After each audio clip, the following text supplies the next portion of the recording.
श्री कृष्ण की प्रेरणादायक शिक्षाएं हमें जीवन में मेहनत, लगन और लक्ष्यों की प्राप्ति के महत्व को समझाती हैं।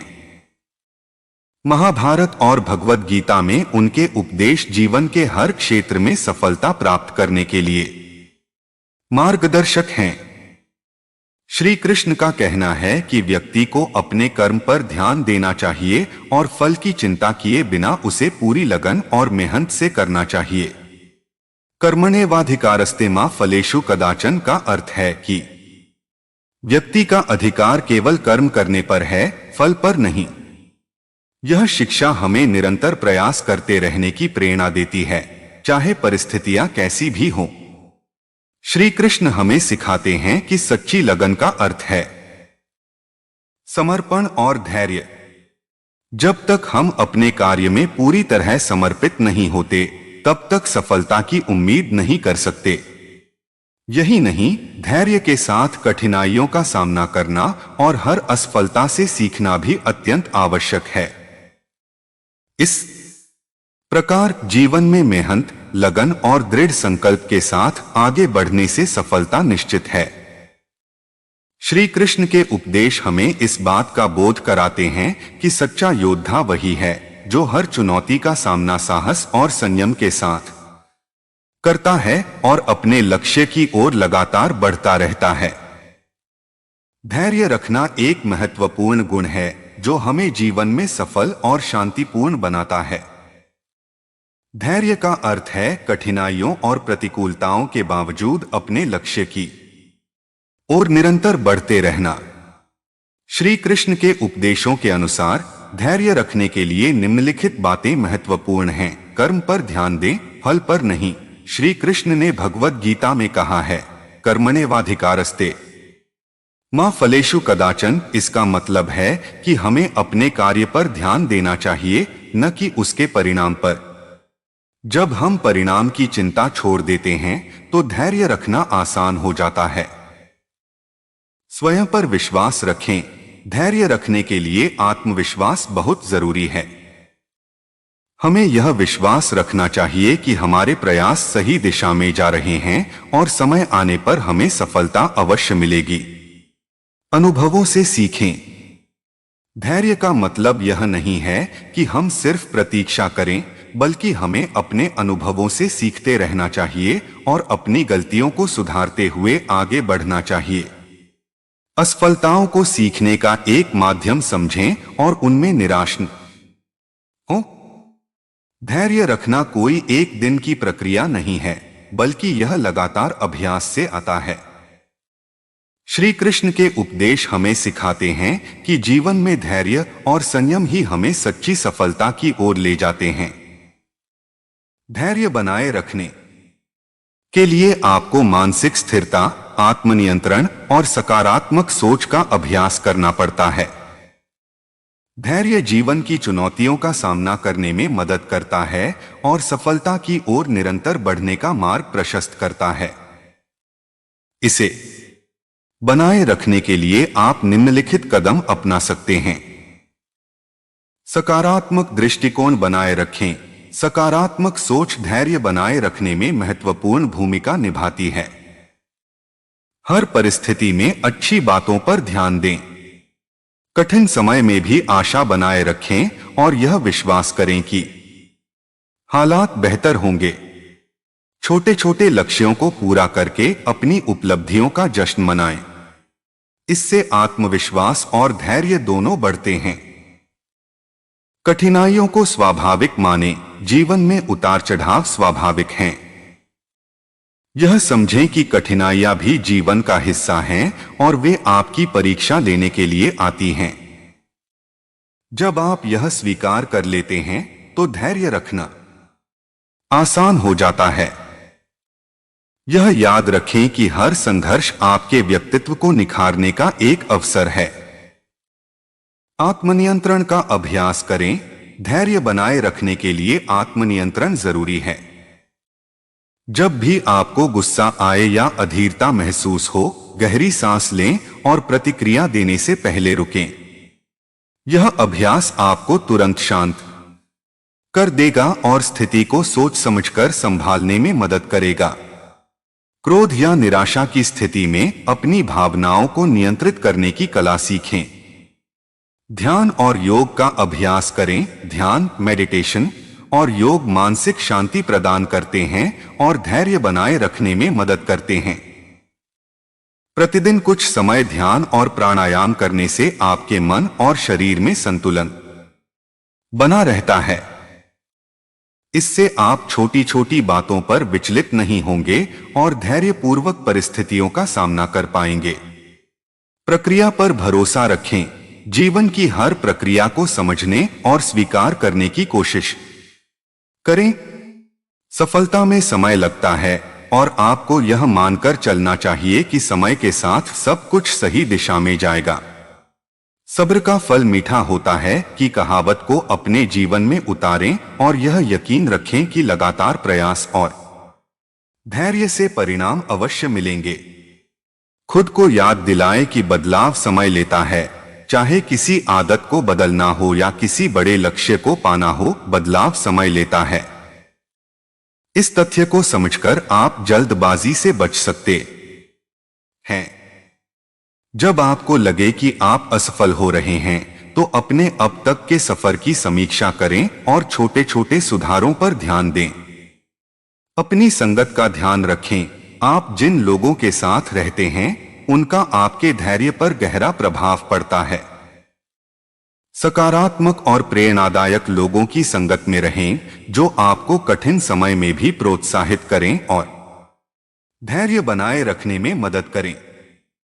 नकारात्मकता फैलाने वाले लोगों से दूरी बनाए रखें, क्योंकि वे आपके धैर्य को कम कर सकते हैं। 8.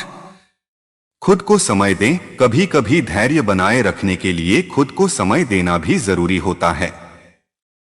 यदि आप बहुत ज्यादा तनाव महसूस कर रहे हैं, तो खुद को आराम दें। थोड़ी देर के लिए आराम करें और फिर अपने काम में वापस लौटें। नियमित रूप से ब्रेक लेना और खुद को आराम देना आपको तनाव मुक्त बनाए रखेगा और धैर्य बनाए रखने में मदद करेगा। धैर्य एक मानसिक शक्ति है जो अभ्यास और अनुभव से विकसित होती है। इसे निरंतर बनाए रखने के लिए ऊपर दिए गए सुझावों का पालन करें और समय के साथ आप देखेंगे कि कठिन परिस्थितियों में भी आप अधिक धैर्यपूर्वक व्यवहार कर सकते हैं। ध्यान, मेडिटेशन एक प्राचीन मानसिक और आध्यात्मिक अभ्यास है जो मन को शांति, संतुलन और स्पष्टता प्रदान करता है। ध्यान की सही विधि का अभ्यास करने से व्यक्ति अपने मन को नियंत्रित करना और जीवन में शांति और संतोष पाना सीखता है। यहां ध्यान की सही विधि का वर्णन किया गया है। स्थान और समय का चयन। शांत स्थान। ध्यान के लिए एक शांत और स्वच्छ जगह का चुनाव करें जहां आपको कोई व्यवधान न हो।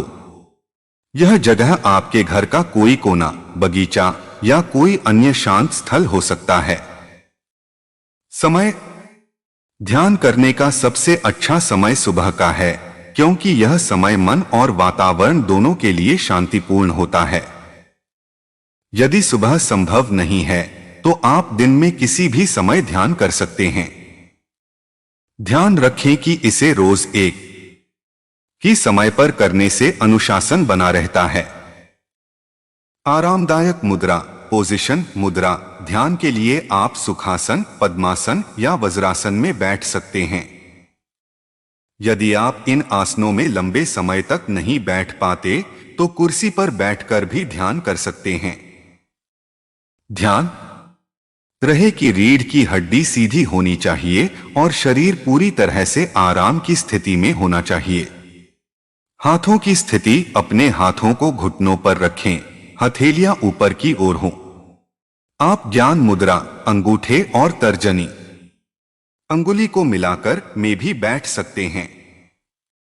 शरीर को रिलैक्स करें। आंखें बंद करके अपने शरीर को पूरी तरह से रिलैक्स करें। शरीर के हर हिस्से पर ध्यान दें और उसे ढीला छोड़ें। कंधे, गर्दन और मांसपेशियों को आराम दें ताकि शरीर में कोई तनाव न रहे। सांस पर ध्यान केंद्रित करें। अपनी सांसों पर ध्यान केंद्रित करें। धीरे धीरे और गहरी सांस लें और सांस को आते जाते महसूस करें। श्वास प्रश्वास का ध्यान मन को शांत करता है और ध्यान की ओर केंद्रित करता है। अगर आपका ध्यान भटकता है तो धीरे धीरे अपने ध्यान को फिर से सांसों पर ले आएं। प्रारंभ में ध्यान भटकना स्वाभाविक है, इसे सहजता से स्वीकारें। मन को शांति दें। जब आपका ध्यान सांसों पर स्थिर हो जाए तो मन को शांत रखने की कोशिश करें। किसी भी विचार को आने से रोकने की कोशिश न करें, बल्कि उन्हें बिना प्रतिक्रिया दिए आने और जाने दें। बस एक दर्शक की तरह उन्हें देखें। धीरे धीरे आपका मन शांत हो जाएगा और विचार कम होते जाएंगे। मंत्र या ध्यान तकनीक का चयन करें। वैकल्पिक, आप ध्यान में एक मंत्र का उच्चारण कर सकते हैं, जैसे या सोहम, जो ध्यान को गहरा करने में मदद कर सकता है। मंत्र का उच्चारण मानसिक रूप से करें और इसे मन में गूंजने दें। यदि आप बिना मंत्र के ध्यान कर रहे हैं तो बस अपनी श्वास, शरीर या किसी एक बिंदु पर ध्यान केंद्रित करें। समाप्ति, जब आप ध्यान से बाहर आने के लिए तैयार हों तो धीरे धीरे अपनी आंखें खोलें। ध्यान से उठने के बाद तुरंत कोई गतिविधि न करें। कुछ समय शांति से बैठे रहें और ध्यान के बाद की शांति और ऊर्जा को महसूस करें। कुछ हल्की स्ट्रेचिंग करें ताकि शरीर भी सहज महसूस करे। साक्षी भाव ध्यान, विचारों का अवलोकन, विवरण। इस ध्यान में आप अपने विचारों को अवलोकन करते हैं जैसे कि वे बाहर से आ रहे हों। आप खुद को विचारों से अलग देखते हैं और उन्हें आने जाने देते हैं, बिना किसी प्रतिक्रिया या हस्तक्षेप के। लक्ष्य, विचारों को नियंत्रित करने के बजाय उन्हें देखने और स्वीकार करने की क्षमता विकसित करना। प्रमुख लाभ, आत्मस्वीकृति, मानसिक स्पष्टता और आंतरिक संतुलन। हर व्यक्ति के लिए एक ध्यान विधि उपयुक्त हो सकती है और समय के साथ आप अपनी आवश्यकताओं और अनुभवों के अनुसार विभिन्न विधियों का अभ्यास कर सकते हैं। ध्यान करते समय समस्याएं आना एक सामान्य अनुभव है, विशेषकर उन लोगों के लिए जो इस अभ्यास में नए होते हैं। यह समझना जरूरी है कि ध्यान में समस्याएं क्यों आती हैं, ताकि उनका समाधान किया जा सके और ध्यान की प्रक्रिया को सुगम बनाया जा सके। यहाँ कुछ प्रमुख कारण और उनके समाधान दिए गए हैं। बिखरे हुए विचार, विचारों का भटकाव। समस्या, ध्यान के दौरान मन में अनेक विचार आते रहते हैं, जिससे ध्यान केंद्रित करना मुश्किल हो जाता है। कारण, हमारा मस्तिष्क स्वाभाविक रूप से सक्रिय और सोचने में व्यस्त रहता है। जब हम ध्यान करने की कोशिश करते हैं तो मन शांत होने के बजाय अधिक सक्रिय हो जाता है। समाधान, अपने विचारों से लड़ने की बजाय उन्हें स्वाभाविक रूप से आने और जाने दें। विचारों को रोकने की कोशिश न करें, बस एक दर्शक की तरह उन्हें देखें। सांस पर ध्यान केंद्रित करें और जब भी मन भटके धीरे से ध्यान को फिर से सांसों पर ले आएं। अधीरता, अधीर होना। समस्या, ध्यान करते समय लोग जल्दी परिणाम चाहते हैं, जिससे अधीरता उत्पन्न होती है। कारण, ध्यान के लाभ तुरंत दिखाई नहीं देते, इसलिए कई लोग जल्दी थक जाते हैं या अधीर हो जाते हैं। समाधान, धैर्य रखें और धीरे धीरे अभ्यास करें। ध्यान के परिणाम समय के साथ ही मिलते हैं। शुरुआत में छोटी अवधि के लिए ध्यान करें, फिर धीरे धीरे समय बढ़ाएं। शारीरिक असुविधा, समस्या, लंबे समय तक ध्यान करते समय शरीर में दर्द या असुविधा महसूस हो सकती है, जिससे ध्यान भटक सकता है। कारण, ध्यान के दौरान शरीर की सही मुद्रा का न होना या शरीर का ध्यान के लिए तैयार न होना। समाधान, शुरुआत में आरामदायक मुद्रा में बैठें, चाहे वह कुर्सी पर हो या जमीन पर। रीढ़ की हड्डी को सीधा रखें, लेकिन शरीर को तनाव मुक्त रखें। नियमित रूप से योग या स्ट्रेचिंग का अभ्यास करें ताकि आपका शरीर ध्यान के लिए अधिक अनुकूल हो जाए। नींद का आना समस्या। ध्यान के दौरान कई बार नींद आने लगती है, खासकर तब जब हम ध्यान के लिए बहुत थके हुए होते हैं। कारण ध्यान के दौरान शरीर और मन आराम की स्थिति में होते हैं, जिससे नींद आ सकती है, खासकर अगर आप पर्याप्त नींद नहीं ले रहे हैं। समाधान। ध्यान करने से पहले सुनिश्चित करें कि आप पूरी तरह से जागृत और ताजगी से भरे हुए हैं। सुबह के समय ध्यान करने का प्रयास करें, जब आप अधिक सतर्क होते हैं। यदि रात में ध्यान करते हैं तो इसे भोजन के तुरंत बाद न करें। उम्मीदों का बोझ समस्या। कई लोग ध्यान से बहुत अधिक उम्मीदें रखते हैं, जैसे कि वे तुरंत शांति या आत्मज्ञान प्राप्त कर लेंगे।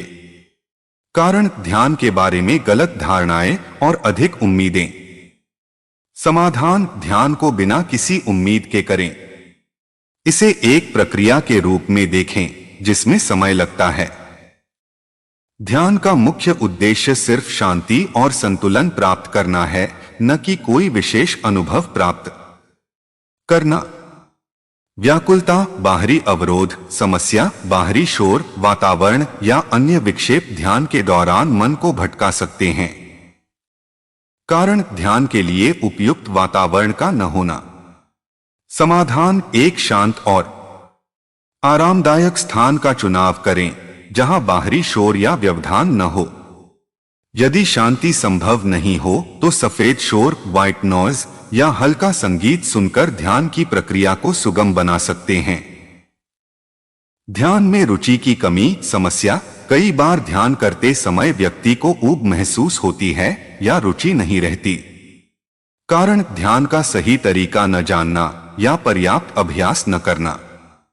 समाधान। विभिन्न ध्यान विधियों का प्रयोग करें, जैसे मंत्र ध्यान, सांस ध्यान या माइंडफुलनेस ध्यान। हर व्यक्ति के लिए एक विधि उपयुक्त होती है, उसे खोजें।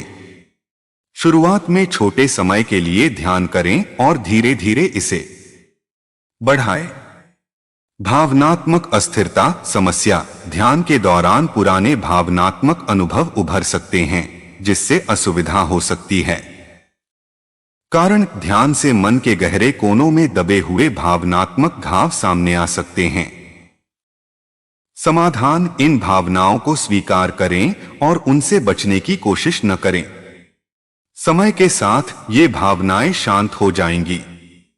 यदि भावनाएं बहुत तीव्र हैं तो किसी अनुभवी ध्यान शिक्षक या थेरेपिस्ट की मदद लें।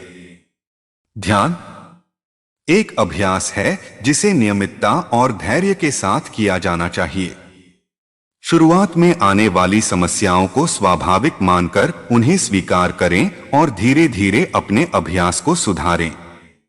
समय के साथ ये समस्याएं कम होती जाएंगी और ध्यान में गहरी शांति और स्थिरता प्राप्त होगी। महाभारत के युद्ध के समय अर्जुन ने जब अपने ही परिवार के सदस्यों, गुरुओं और मित्रों के खिलाफ युद्ध करने से मना कर दिया, तब भगवान श्री कृष्ण ने उन्हें गीता के माध्यम से महत्वपूर्ण शिक्षाएं दी। यह महाभारत युद्ध के मैदान में अर्जुन के मनोबल को बढ़ाने वाली एक अद्भुत मोटिवेशनल स्पीच है, जो आज भी संघर्ष, कर्तव्य और आत्मा के महत्व को समझने में सहायक है। यह श्री कृष्ण के द्वारा अर्जुन को दी गई कुछ मुख्य शिक्षाओं का सार है। स्वधर्म और कर्तव्य। श्री कृष्ण ने अर्जुन को उसके क्षत्रिय धर्म की याद दिलाई। उन्होंने कहा कि युद्ध करना उसका कर्तव्य है और कर्तव्य का पालन करना ही जीवन का सर्वोच्च उद्देश्य होना चाहिए। व्यक्ति को अपने कर्तव्यों से कभी भी पीछे नहीं हटना चाहिए, चाहे परिस्थितियां कैसी भी हों। श्री कृष्ण कहते हैं, स्वधर्मे निधन श्रेयः परधर्मो भयावह, अर्थात अपने धर्म का पालन करना सर्वोत्तम है, भले कि उसमें मृत्यु हो जाए, जबकि दूसरे के धर्म का पालन करने से भय उत्पन्न होता है। फल की इच्छा छोड़कर कर्म करना, निष्काम कर्म योग। श्री कृष्ण ने अर्जुन को समझाया कि कर्म करना ही मनुष्य का अधिकार है, लेकिन कर्म के फल पर उसका अधिकार नहीं है। हमें केवल अपने कर्तव्य पर ध्यान देना चाहिए और फल की चिंता नहीं करनी चाहिए। कृष्ण ने कहा, कर्मण्येवाधिकारस्ते मा फलेषु कदाचन, अर्थात तेरा अधिकार केवल कर्म करने में है, फल पर नहीं। इसलिए फल की चिंता किए बिना अपना कार्य कर। आत्मा की अमरता। श्री कृष्ण ने अर्जुन को आत्मा की अमरता का ज्ञान दिया। उन्होंने कहा कि शरीर नाशवान है, लेकिन आत्मा अजरमर है। आत्मा का न तो कोई जन्म होता है और न ही मृत्यु। यह अविनाशी है और इसे कोई भी नष्ट नहीं कर सकता। श्री कृष्ण ने कहा, नैनं छिन्दन्ति शस्त्राणि नैन दहति पावकः, अर्थात आत्मा को न तो शस्त्र काट सकते हैं और न ही आग जला सकती है। 4. समत्व योग। श्री कृष्ण ने अर्जुन को सिखाया कि सुख दुख, हानि लाभ, जय पराजय में समान दृष्टि रखनी चाहिए। व्यक्ति को हर परिस्थिति में स्थिरचित्त रहना चाहिए और मन की शांति बनाए रखनी चाहिए। कृष्ण ने कहा, समत्व योग उच्यते, अर्थात योग का अर्थ है समता की भावना रखना, अर्थात हर परिस्थिति में मन को स्थिर रखना। निर्भयता और संकल्प। श्री कृष्ण ने अर्जुन को भय और संदेह से मुक्त होने की प्रेरणा दी।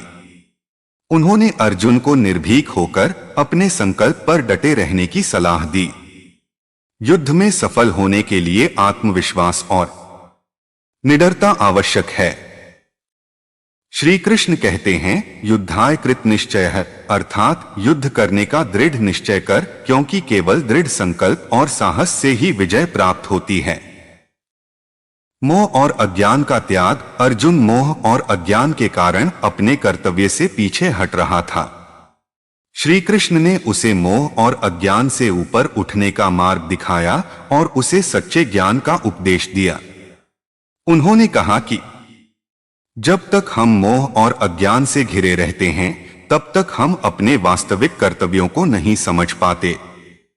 श्री कृष्ण ने कहा, तस्मात् त्वमुत्तिष्ठ यशो लभस्व, अर्थात उठो अर्जुन और यश प्राप्त करो।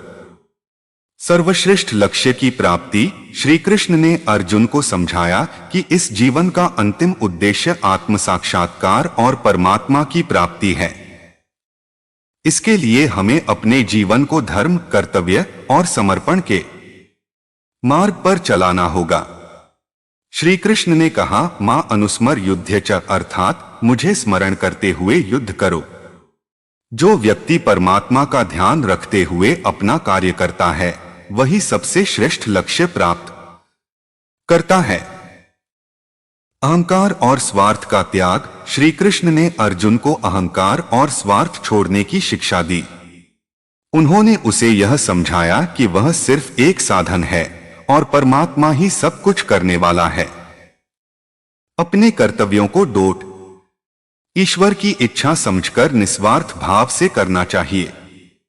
कृष्ण कहते हैं, मयि सर्वाणि कर्माणि संन्यस्याध्यात्म चेतसा, अर्थात अपने सभी कर्मों को मुझे अर्पित कर और बिना स्वार्थ के उन्हें कर। महाभारत के युद्ध में श्री कृष्ण की ये शिक्षाएं आज भी जीवन के हर क्षेत्र में प्रेरणा देने वाली हैं। ये हमें अपने कर्तव्यों का पालन करते हुए बिना फल की चिंता किए साहस और संकल्प के साथ आगे बढ़ने की प्रेरणा देती हैं।